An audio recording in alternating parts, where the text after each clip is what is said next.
Hello, everybody out there. It's Clayton Wood again from San Francisco, California, where it's a beautiful day. Spring is in the air, and I am joined by Marina Hardovich, the president of SEMrush.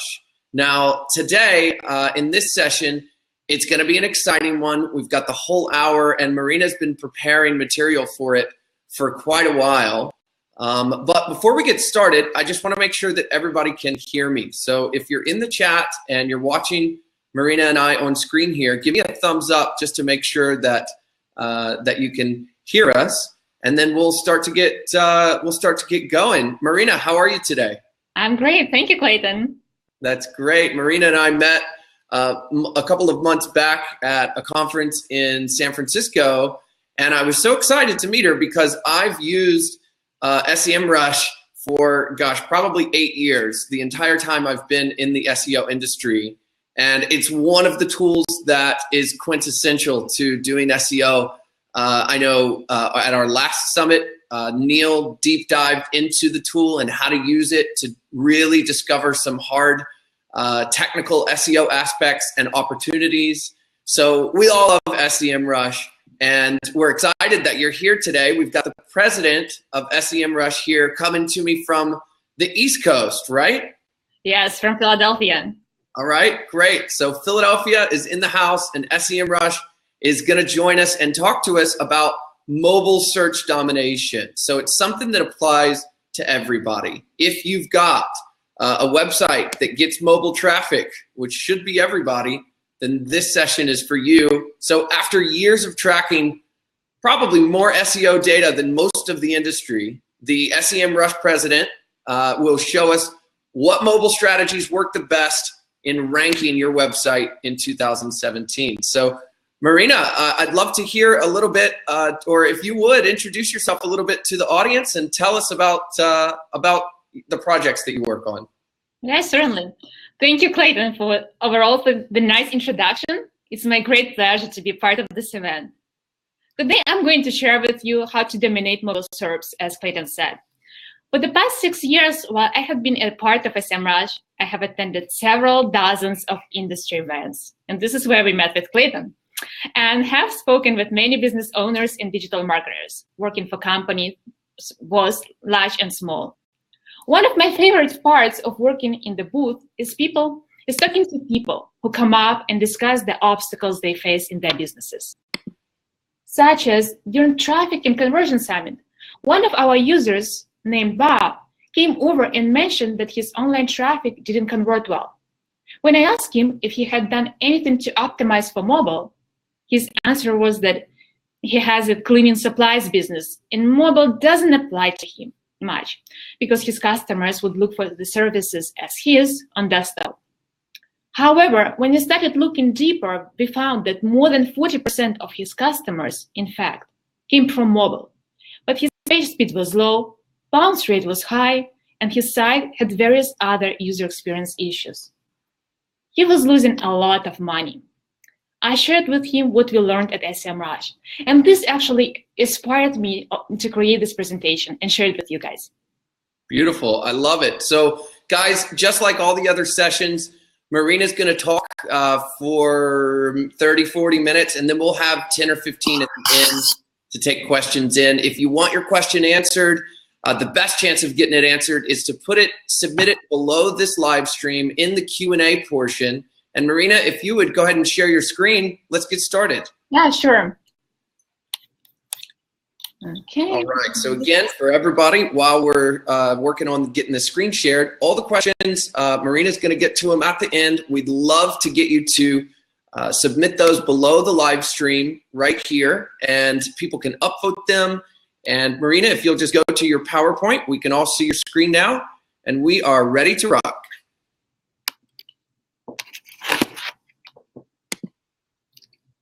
Okay, let me ask you this. Are your users on mobile? A lot of them are. Marketers are aware that more than half of overall web traffic now comes from mobile. The exact percentage varies, but is greater than 50% and potentially greater than 60% on average. Mobile search statistics vary a lot by sector. A business that falls in the space that falls here on the right is getting more percentage of mobile visitors. The business that is on the left is getting less. However, what Bob didn't know, that at least 39% of users are still coming from mobile. On a broader level, data clearly shows that countries where the proportion of mobile-friendly sites is higher see higher mobile transactions. The graph you can see over here shows that South Korea is getting much more sales and conversion than comparing to Russia. And it's partially because of mobile-friendly websites.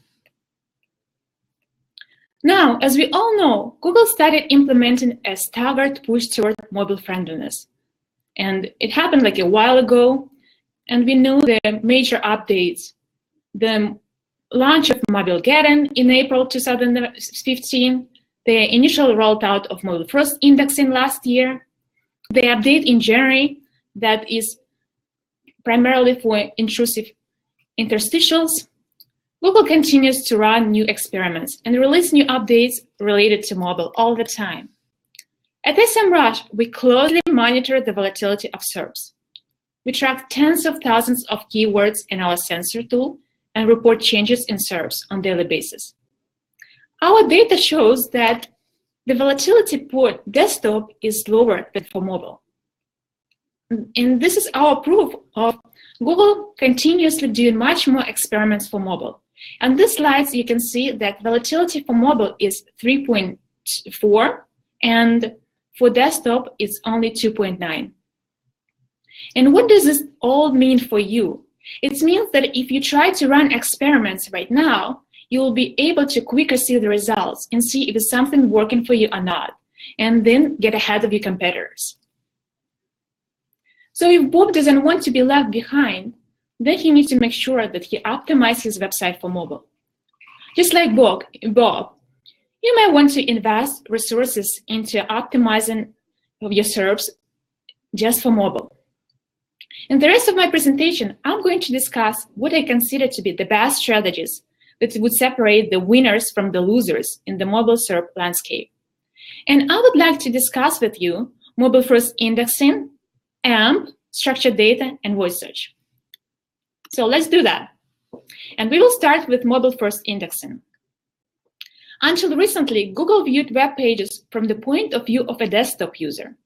But with the majority of users now going to Google from their mobile devices, Google is now beginning to treat the mobile version of each page as the primary page to index. In other words, Google is slowly rolling out an algorithm that will rank search results based on the mobile version of website instead of the desktop one, whether they're searching from a desktop or a smartphone. This update should be fully rolled out by the end of this year. Now, this mobile-first indexing could have a ranking impact on your website if the mobile site content is much different than the desktop content. And there are other technical errors that you can experience, your website can experience, that probably you want to fix, and you can see the major ones on the slide. Your ranking will not only be impacted if there is poor mobile experience. That will lead to lower engagement metrics and higher bounce rate than in the case of desktop version. And this would eventually translate into a lower Google page ranking. Now, instead of just talking, let's take a look at real examples. And here is a case study done by Stone Temple Consulting. And you can see that the total number of pages for desktop is about 3,000, and for mobile is 2,000. So around 1,000 pages are missing there. When it comes to index pages, so you can see also 1,000 pages fewer. Just imagine that you will not get 40% of your traffic. In this case, it's our travel blog. We don't get 40% of the traffic if they do not prepare for mobile indexing. What other issues exist with this website? On this slide, you can see that there is a problem with a length of crawl path. If a user would want to get to the oldest page and oldest post, so it would take like 6 clicks on desktop, 217 clicks on mobile. Just imagine that it's over 200 clicks. What are the issues there? The biggest issue is with their navigation. And because of the navigation, it takes over 200 clicks to get to the orders page. But then there are some other issues that you can see on the slide. Now, let's take a look at a different example. Sephora. Every one of us knows what Sephora is, and you can see their desktop version of the page on the left and mobile page on the right. They look okay. However, when we ran a site audit for them, we see completely different results. So this website has only 120 errors on desktop and 1,600 on mobile. It's over 10 times more errors on mobile. Look at the warning number. It's over 20,000. This is crazy. At this time, you probably may be wondering what those errors are. And you can see that hundreds of pages are not secure and have internal links broken. Many pages do not have title tags and so on. And here you can see the warnings. Over 20,000 pages do not have images, alt attributes. Can you imagine that? Hundreds of pages have low text HTML ratio. And there are some other errors that are really easy to fix. However, if Sephora doesn't optimize it right now, doesn't fix those errors, it can really hurt them when mobile-first indexing is released. Now, you may say that you have a responsive website. Don't let it make you lazy because you still have to stay on top and be ahead of your competitors. Let's look at an example of how a responsive website performs in SERPs while crawled by desktop as well as mobile engine. We track this Blood Bros file links ranking for the last month. You can see that visibility on desktop is higher than on the mobile. Also, you can see that a drop of visibility happened on April 7th, and it was about 13% for mobile, while rankings stayed almost the same or even raised a little bit for desktop. It means that the same website performs differently on desktop and mobile. We, as marketers, have been focusing historically on desktop experience and haven't been paying too much attention to mobile. We need to switch this and think about mobile first. We need to optimize for small mobile screens first and then for desktop. If mobile users cannot get what they want quickly, they will just bounce. And this can hurt your rankings. So now, how do you optimize for that? How do you prepare? I'm going to share with you 8 quick things that you can do. If you have a responsive website, you probably don't have to do much. And however, if you have a regular mobile, a separate version, and you cannot switch to responsive, this is where you can do probably need to do some work. Make sure the content on mobile is the same as on the desktop in order to keep your ranking. Also check that your meta tags such as title tags and meta descriptions are not missing and they show correctly on your mobile website. If you haven't done so yet, make sure that you verify the mobile version of your website in the Google Search Console. Run the robotic t-testing tool to make sure that the mobile version of your site is accessible for Google. This is the key for indexing. Make sure that the real annotations are there. This would be the alt tag on the desktop web page pointing to the corresponding mobile URL and the canonical tag on the mobile web page pointing to the corresponding desktop URL. Run structured data tests for both URLs and compare the output. When making adjustment, however, avoid adding any markup that is not necessary for mobile site. Make an audit of your website using a mobile user agent so you can detect and fix any errors that your website has. You can use tools like SEMrush, Screaming Frog, Botify, among a few others. My favorite, as you probably guessed, is SEMrush. Combining SEMrush data with the Search Console data will give you a better understanding of what issues you have and how to fix them. Last but not least, mobile visibility. Since in the future, Google will only evaluate websites according to their mobile versions, it's important to keep an eye on your website in mobile search results. Set up the monitoring now for your mobile website and overall for your website, and check your visibility. You can use tools like SEMrush and SERPs and others. Now, let's talk about amplifying your web pages. Probably many of you know by now that speed is important. And speed is also a ranking factor. You're looking at some reported stats on AMP usage, and they're really striking in terms of load time impact on the revenue. As you can see, even big companies such as Amazon, Walmart, and Shopzilla experience a significant impact on their bottom lines by small changes in page speed. Now let's talk about why is this. A study of thousands of mobile websites showed that 70% of pages took more than 7 seconds to load, and a large proportion of them took more than 10 seconds to load. I read a recent DoubleClick research that the load time for mobile website is 19 seconds over 3G connection. Really? Study after study shows that most mobile website visitors tend to leave a site if a page takes longer than just 3 seconds to load. 3 seconds. I'm sure you want your customers to stick around on your website instead of going to Facebook or playing Angry Birds, right? Now, let us also consider this. Most users are unlikely to return to mobile site they had trouble accessing. Google tells us that this number is about 61%. Perhaps even more troubling for brand is the number that 40% of visitors would go then to competitor site instead. You don't want to be one of those guys, right?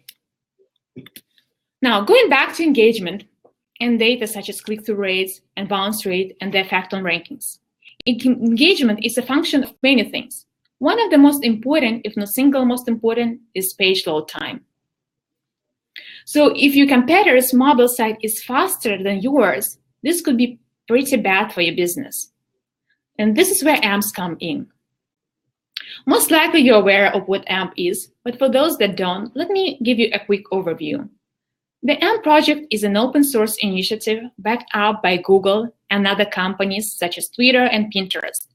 It's a very accessible framework for creating fast loading pages. When a user enters a keyword, an AMP web page is displayed with a lightning bolt logo, letting users know that the page is fast. And here is an example of this. You can see AMP-enabled sites in top stories carousel of mobile results, as well as in regular search results. This is how AMP page looks in comparison to a regular page. The AMP page is much simpler. It doesn't have a lot of the noise of a regular page. Now, you may be asking yourself, why should you care about AMP? Let us take a look at some data. Data shows that the median load time of AMP pages is 0.7 seconds, whereas a load time in double digits or more for non-AMP versions. 0.7 seconds is seriously fast. Let us keep in mind that Google says AMP is not a ranking signal. But the reality is that pages with AMP symbol are more likely to be clicked, and this will certainly increase your click-through rate. Preliminary data shows that AMP results accounts for twice as much traffic as non-AMP results. And now Google is pushing AMP so hard that you can see 2 AMP carousel that can barely fit on the mobile screen. So at this time, I would like to talk about who can use AMP and who is actually using AMP and what are the benefits of AMP. AMP pages are currently mostly used in some popular categories such as news. CNN, New York Times, Washington Post Just as an example of the long-range benefit of this implementation, AMP helped the Washington Post increase returning users for mobile by 23%. Businesses that have blogs are also using AMP, and Gizmodo is one of the examples. Gizmodo is a design, technology, and science fiction blog. So they say that AMP made Gizmodo 3 times faster. E-commerce is a huge market for AMP. It makes business sense to build an AMP version of your site if your business relies on search traffic as a revenue stream. eBay, Sony, 1-800-Flowers are examples of well-known e-commerce businesses that have AMP pages.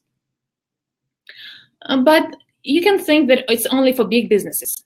There are some case studies that show that it's not the case.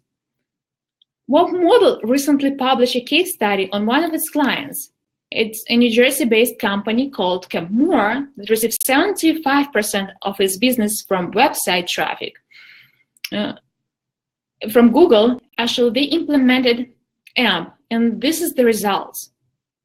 You can see striking results here because the page used to load in 25 seconds. Now it's only 0.62 seconds. It's a huge difference. Since launching AMP website, Camp Moore experienced a significant increase in page position and even higher increase in click-through rates, leading to a much lower bounce rate. In the marketer's world, the cited results are nothing short of astounding. Your AMP page next to your competitor's non-AMP page is a serious competitive advantage, and AMP is bound to become a game changer for any business that sells products online. Now let's talk quickly how AMP is set up. So AMP technology stack is open source and consists of 3 parts: AMP HTML, AMP JavaScript, and AMP Cache. AMP HTML, in the AMP HTML, some of the standard tags are banned and some new ones introduced. All of it is done with nothing but user experience and mobile performance. And JavaScript library ensures the fast rendering of AMP HTML pages. And AMP uses cloud caching using Google's own CDN system. Now, let me ask you this. Based on everything I said, how many of you believe that AMP is ranking factor? Could you please put it in chat? And Clayton will help us and give us the results. Like overview, what you guys are thinking.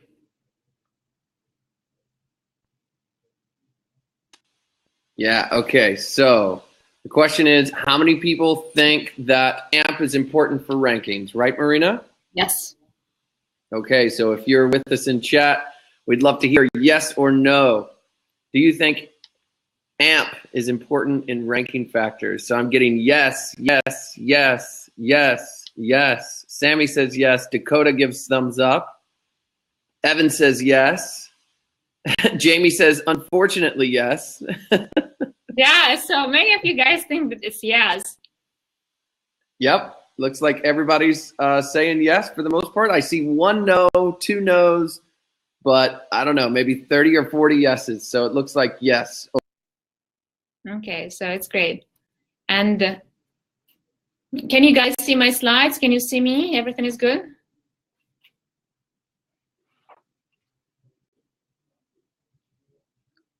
Clayton, Yes, yep, we can see everything. Go ahead. And I assume, yeah, okay, so I think it's working great now. Yep, it's working fine. Go ahead. So according to the study, actually, not only you guys think that AMP is a ranking factor. Here you can see that there was a research made by PowerSuite, and many think that AMP is a ranking factor. However, not many take a full advantage of this. Here you can see that only 23% of people are implementing AMP right now. 29% are still thinking, and around half of you are still researching. I mean, half of the people who participated in the survey. According to our study, only 4 companies from the Fortune 500 lists are using AMP right now. So what is the conclusion here? Before all the big guys jump in and try to use AMP, you have an advantage over and try to optimize for this right now. Now, how do you implement AMP? If you use WordPress, you can use different plugins. One, you can see official plugin on the left and WordPress plugin on the right, a different one with really high rankings. Also, if you don't have a widely used CMS, developers will need to spend some time getting the hang of a different protocol. There are limitations to the AMP platform, as any new technology launch does. Some existing websites features, such as third-party form elements, are not fully compatible with AMP. However, a lot of additions are on Google's roadmap. In my view, the benefits of AMP are really high, and so it's worth implementing it. Now, lastly, on the topic of AMP, you can check if your page is AMP valid by using this Google tool, as well as you can use SEMrush. I don't have a slide for SEMrush, but if you go to site audit at SEMrush, you'll be able to see AMP pages, that percentage of AMP pages for yourself, as well. If you run site audit for your competitors, you can see this information for them as well. Now, let's just talk about structured data. Most of you know what structured data is, and this is one of the examples. Mobile search results tend to display rich answers more often in order to provide mobile users with information quickly. At SEMrush, we did some research that bolsters this. And based on analysis of top 20 results of tens of thousands of keywords, we determined that the percentage of SERPs which have any SERP features is over 90%. So it's a really high number. As you can see, approximately 7% don't have any SERP features. When I say SERP features, I mean not only elements of structured data, but also featured snippet, instant answers, tweet, etc. As an example of structured data, reviews appear in 50% of the cases, site links in 28% of SERPs. Let us look at this mobile page. You can see that 70% of the content presented on this first page has elements of structured data. Visually, adding schema markup to your HTML enhances the rich snippets that are displayed beneath the page title, and it improves the way a page displays in SERPs. This makes the best use of the limited amount of real estate on mobile SERP. Structured data also increases your chances of receiving a featured snippet in mobile results. I like to think of schema as clauses for your website. Incorporated structured data can therefore increase click-through rates and give your site a competitive advantage over those that do not have structured data or other SERP features. If you're not optimizing for SERP features, you could miss a lot of traffic. Now, let us talk about why Google is pushing structured data so hard. As we can see, even on the screen over here, that there are so many elements of it. Many of us have heard that about 90% of the world's data was generated in the last few years. Google faces an immense task of cataloging all this information. Crawling the web to index and rank pages is more complicated than ever before, and using structured data makes Google life easier. This is because structured data is marked up using an easy-to-crawl format such as schema. It's much easier for Google to crawl through schema than regular HTML. And there are different types of schema. Here you can see how AMP look like, and discuss AMP, and you can use schema for that. The organization schema markup, which helps generate brand signals, which can in turn enhance your knowledge graph entry. There is website schema markup that helps generate the site links search box and can help the site name appear in SERPs. And there is also the local business schema that can be used to indicate the address, opening hours, etc., and can impact your local listing results. There are many other variations of schema. You can pick the one that is right for your business. As you probably know, you can go just to schema.org and look up this information. Lastly, on this topic, you can use structured data testing tool and structured data mockup report in Google Search Console. Last but not least, I would like us to discuss voice search.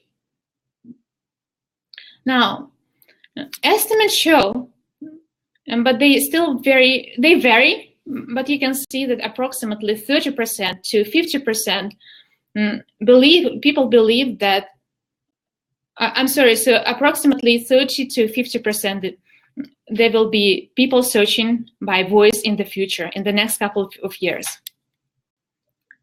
A study of Thrive Analytics shows a compelling proportion of people using digital personal assistants. You can see in the age of 18 to 29, about 72% of people use personal assistants. This number is lower for other age brackets, but still very significant.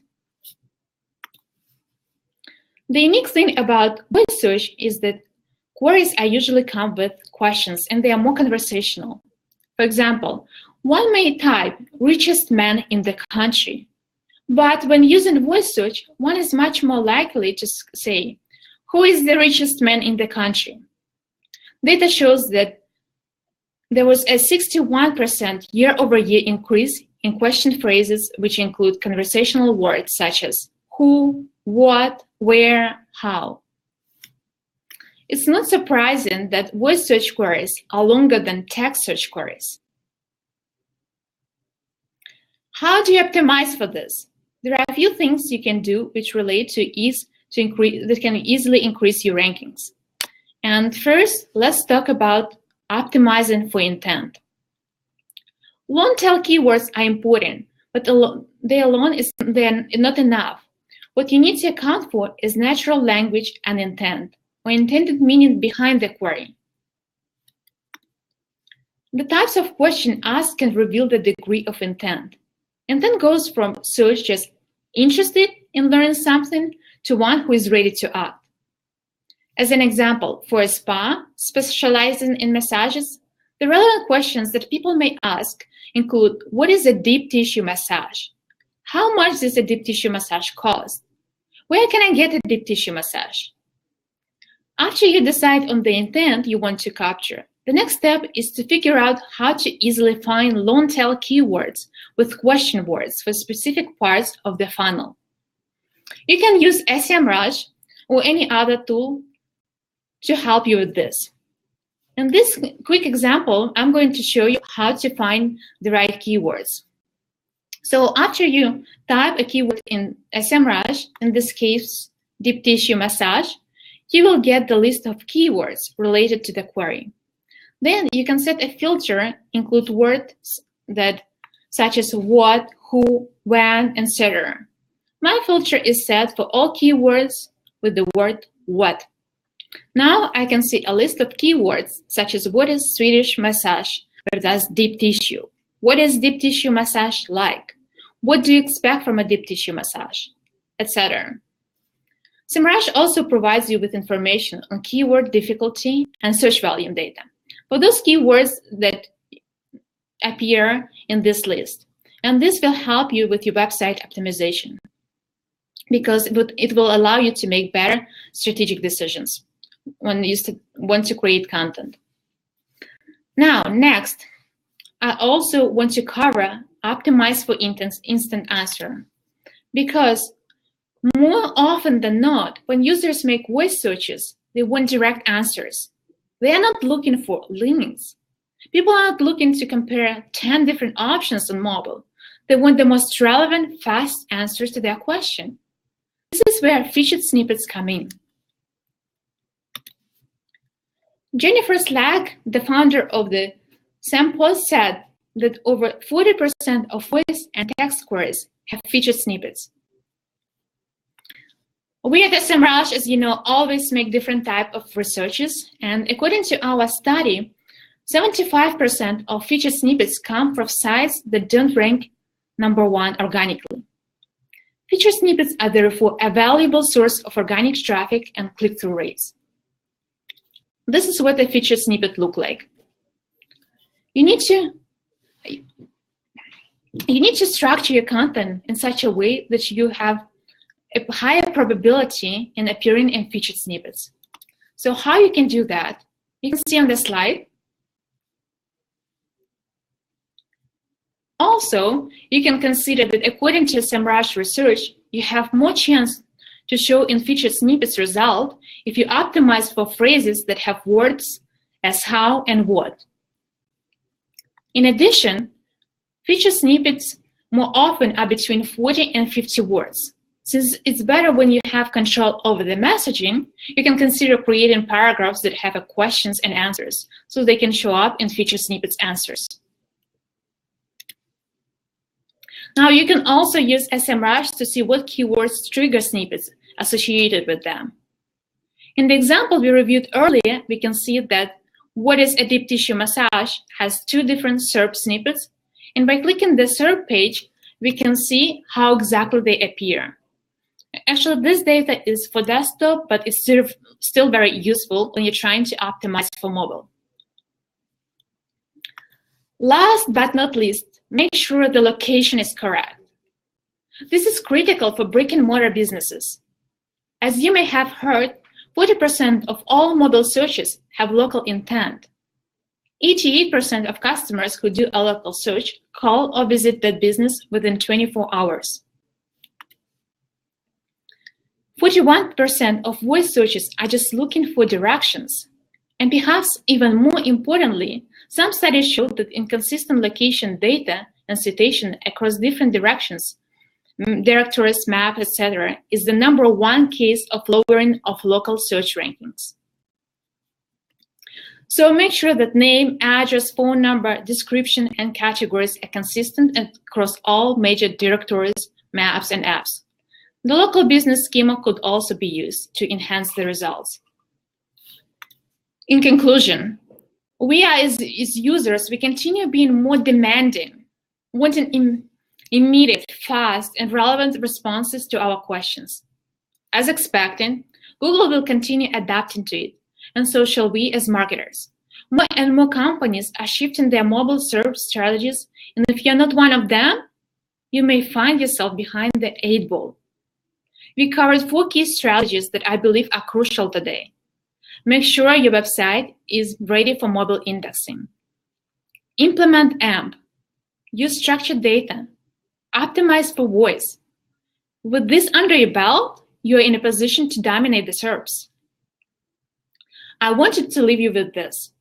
Your customers think, WIIFM. What's in it for me? Being ready to offer the best experience and fastest results. In the most flexible way, put you on top of a player than your competitors. Your customers will like it, and Google will reward you for this. Thank you very much. Now I'm going to pass it to Clayton. I appreciate the time that you guys listened to me. All right, thank you so much, Marina. Let me just get situated here. And do you have some time for some Q&A? Yeah, let's do a couple of questions. Okay, excellent. So first of all, if you want, you can turn your camera back on so we can see you.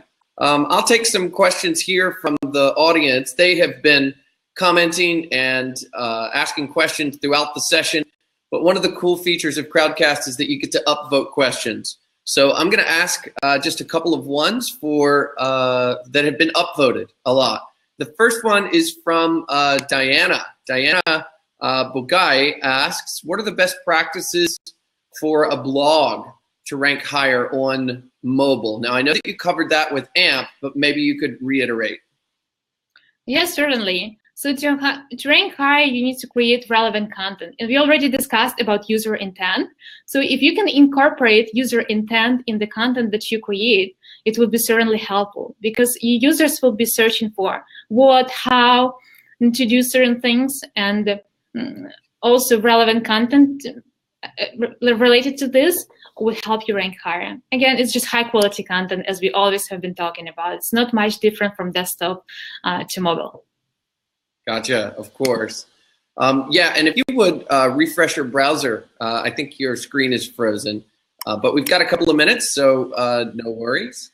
And then we'll get to all of the other questions. I see people asking questions in chat, which is awesome. Thank you so much.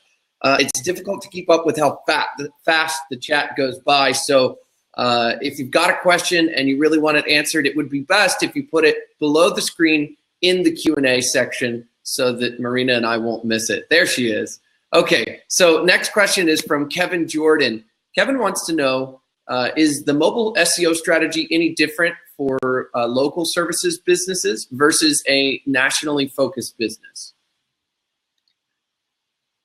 Yes, a little bit different. You still want to make sure that the information, your address and other working hours and all other information is correct. However, you need to keep in mind that for local, people would most likely look for a business that is next to them, and you would need to optimize for some keywords that are related to question queries, as well as you want to probably use like city and other things in the content that you, city like state, and depending on what is your area that you're targeting, include this in the content that you're creating. Gotcha. Yeah, there are some differences. However, you still, local is important, and local in mobile, there is like really big correlation there. Awesome. Yeah, great answer. Okay, the next one is from Nick Kretz. He wants to know, is AMP the way to go for mobile, and how do you think we resolve the issues with AMP? Is that something that that will just get better with technology and time? Yeah, I think the AMP was recently just launched, and so there are some issues there. However, they are working. Unfortunately, I didn't show you the roadmap, but you can Google it, and they have a lot of things coming up on the roadmap, and it's going to be more available and more easy to implement in the future on your own website. However, if you have your own CMS, it's very popular CMS right now, you can just go and try that out. It doesn't really require much resources on your end. Just install a plugin. Gotcha. Okay, perfect. All right, next question is from, well, let's answer Tuta's question. It's a question about you and one of your competitors. They say they're using Ahrefs. How are you guys different? Oh, we're so much better. No, don't get me wrong. We like Ahrefs. They're a great company. However, we have so many more tools to offer. In addition to just regular keyword research and backlinks data, we have so many projects. We have tools for content, PR, for brand monitoring. Then we have a lot of tools for SEO, PPC. For SEO, we have like site audit, we have position tracking, we have SEO ideas. I love this tool. So we have so many more tools than Ahrefs offers.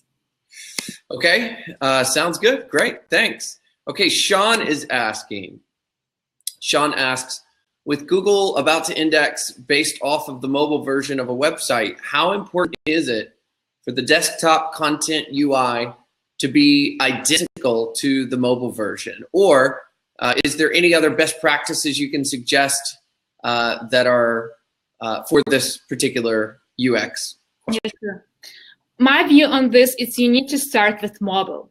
I know our mindset was first horizontal and then vertical. We need to change that, because we used to think, oh, we need to see how it looks on desktop and mobile. Okay, yeah, it's going to work somehow.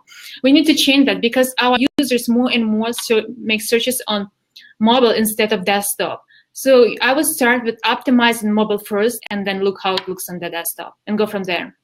Okay, great. Awesome. Thanks for the short answer. Now we've got time to ask more questions. Adrian's asking, what's one question that comes to mind that you wish more people asked you about? So he's saying you're an expert and many viewers might be beginners. Help us think outside of the box or reframe our thinking beyond the typical SEO type of topics. Any advice for a beginner or somebody that's just starting out? Yeah, I can follow up a little bit on the previous question because it was more about user experience. User experience is key right now at this time. So, and it's primarily on mobile, because if you don't have your mobile website that is really user-friendly, that people can click on the links and get what they need, the speed is slow, so you will missing out a lot of traffic. You'll be losing to your competitors. And I think without just talking about SEO as such, I would focus overall on user experience on mobile. How the website is looking, is it easy to get to the information? Can people quickly find what they need on your website? And I feel like this would be the key and the future of overall of marketing. And then also we covered a lot of topics such as AMP and some other ones. So make sure that your site loads quickly, because this is the key. If people don't see the information quickly, so they're going to bounce. And we see this, so the stats that about 40% of those people will go to your competitors. I'm sure you don't want that, right? Absolutely. Okay, Patricia's asking, what are the recommended WordPress plugins for AMP implementation? Yeah, so there are a couple of AMP plugins. There is one official, it's AMP, it's called like this. And then there is another one, AMP for WordPress. I think it's AMP for WP. And this one has like good ratings, 4.5 stars, I think, so you can check. Okay, thanks. I'm just reading the next question. Okay. With Google pushing AMP and the SEO community blindly implementing it, do you think that local service-based businesses will get anything out of using it, or will only businesses with content marketing plans in place see the real benefit? Yeah, it started with publishers and news websites, and we can see that many of those are using. And for regular business, I think there are some other also benefits, as we were looking at Gizmodo website. So they had a lot of benefits. The website is 3 times faster. If a website is 3 times faster, so it's definitely going to increase traffic to your website and decrease bounce rate. I actually was talking to a founder of One SEO. This is a local agency that implemented AMP. They said that their traffic increased drastically, and they still, Lance? Yeah, Lance. So I was just on the phone with them this morning. Yeah, actually, I was chatting with him last week, and he shared this information with me. So it sounds like it's working for mobile, for local businesses as well. Cool. Okay. Awesome. Yeah, Lance is a good guy. Okay. Another question from Amy Smith asking, do you need separate mobile websites, or does a responsive website do the same thing? I think mobile website is a lot of work for you, a separate mobile website, because you basically need to duplicate everything. And as we were covering, when you have a responsive website, you don't really have to do much changes on your website. You just maintain one website. When you have a separate mobile website, so you need to make sure your structured data is correct, that your content is the same, that you have meta tags, and so on. So there is much more work for a separate mobile website. I wouldn't recommend it, but then it's your choice. You can make an options if you want to do a lot of work. Yeah. Otherwise, I would recommend responsive, certainly. Great answer. No, I like it. Okay, so this is a good one, and maybe you can point the audience to a particular blog or resource. But Lindsay's asking, there's a lot of talk about AMP and how great it is, but how do we go about implementing it? I know we probably don't have time to cover it now, but what should they do? If they rewatch this presentation, will they get it, or can you point them in the right direction? Yeah, so if you Google AMP, there are a lot of resources there, and there is AMP official website. So I think if after you Google it, it's going to show up in the top, and you will find a lot of information there. It's just the whole projects there and all the benefits and how it works, and it gives you instructions how to implement. Again, if you have like WordPress or some other popular CMS, you don't really need to know all these details. However, if you're not, so probably you developers need to learn this more than you do. Got it. Okay, great, perfect. All right, now this is a question that I've been wanting to ask you for a while now, since I met you. Mike is asking, with your vast amounts of data that you have access to at SEMrush, with all of the data sets, without giving anything away, can you tell us what's one of the most interesting trends that you've seen? So right now, we always make different studies, and depending of the time and what is popular. So we're trying to figure out where the industry is going. And one of the recent one that we did was for AMP. And despite the fact that we see that AMP is working for many websites, actually, I'm going to say the opposite, because we still don't see so many sites implementing AMP. Yes, it's more popular among the publishers and such. However, on just regular like Fortune 500 companies, as I shared the research with you, only 4 companies currently from 500 companies are using AMP. So this is an interesting finding for us. Also, recently we analyzed the speed, and we see that speed for companies from 1 to 20 is very, very close with low deviation. So you need to be, I don't remember right now the baseline. However, the point is that you need to make sure that your speed is high and in order just to rank in the first 20 results overall. Got it. Excellent. All right. And then back to the mobile topic. Kinga wants to know, in what cases should you not use AMP? Right now, I would say if you don't really have a lot of resources and you have a responsive website, there is a tool to check speed for your website. If your speed is high and you don't have resources to invest in AMP, probably you will be fine for right now. So in the future, you still need to come back to the idea and see if AMP is right for you. Got it. Okay, great. Next question is from Peter. Peter is asking us, do you know of a good WordPress plugin for schema structured data snippets? Or maybe somebody in the audience knows. If so, just type it in the chat. But anything off the top of your mind, Marina? No, I cannot recall the one from the top of my mind. However, if someone, just Google it. So yeah. Or someone just put in the chat if you guys use something that you like a lot. I know there's a few of them. I can't remember which one is the most downloaded one, but what I always do is check the number of downloads, check the reviews, right? Before you. Yes, certainly. Because the reviews will tell you how good it is, and most likely if more people are using it and like it, so it will be the right choice for you. Just go with that one. Yep, and we've got, of course, from the audience, people are weighing in. Sammy says use all-in-one schema. Dakota says use Yoast. It allows for custom snippets.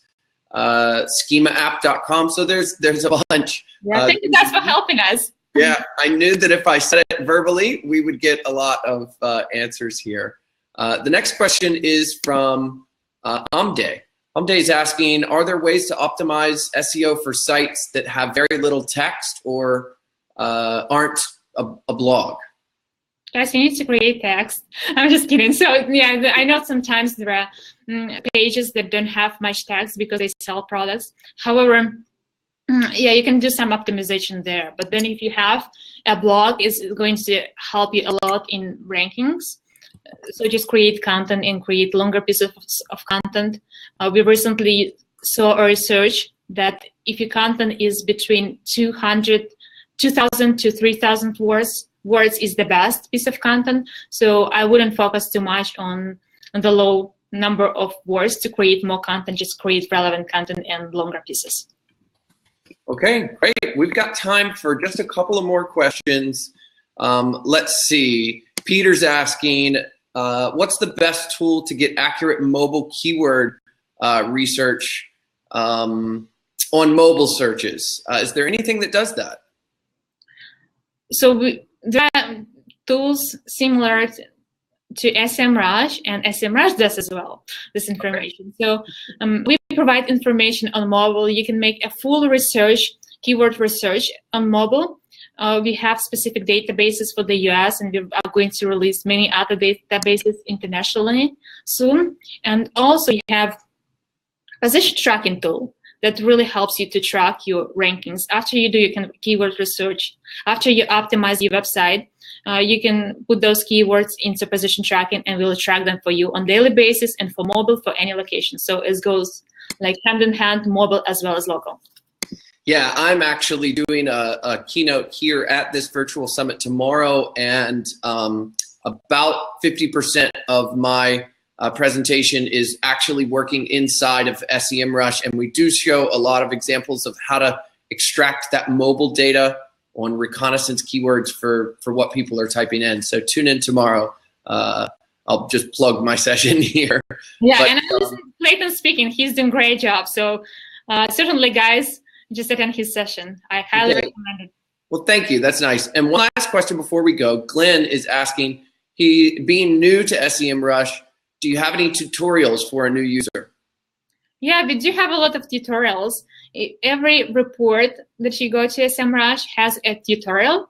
We also have a great customer success team who is happy to answer any questions. We are available multiple hours per day and on the phone as well as emails. And we also, if you don't have time to get a one-on-one demo from us, we also have webinars recorded. And you can just go to YouTube and Google it, and you'll get information how to start with SEMrush. Yeah, so somebody's asking, when is my session tomorrow? I speak at 12 noon Pacific Standard Time. So California time, 12 noon tomorrow, if you want to see all of the data that I'm going to be sharing. Marina, before we let you go, Igor told me, or Paul told me, that we have some special content or special offer for these guys that stayed all the way until the end.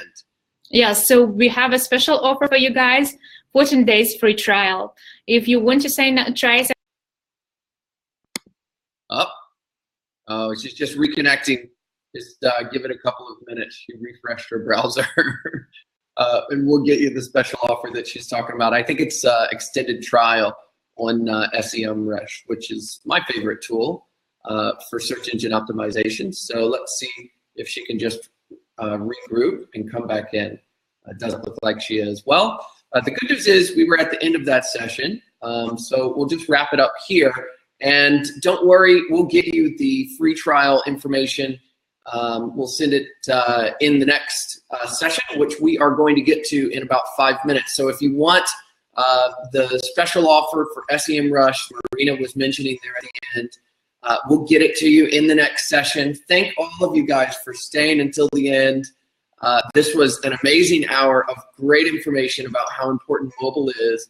And coming up in a couple of minutes, we've got another great session that Paul and Vasil are going to be managing and talking through. And then we've got, towards the end of the day, we've got Tony Tai from SEO Expedia, head of SEO at Expedia, and we've got Aaron Aguias who's joining us. But for now, let's all take a listen to Michael King. He's the managing director at iPullRank. He's going to talk to us about the technical SEO renaissance. So learn why technical SEO is more important than ever. We talked about this in the session previous to Marina's, and we're going to reiterate it now.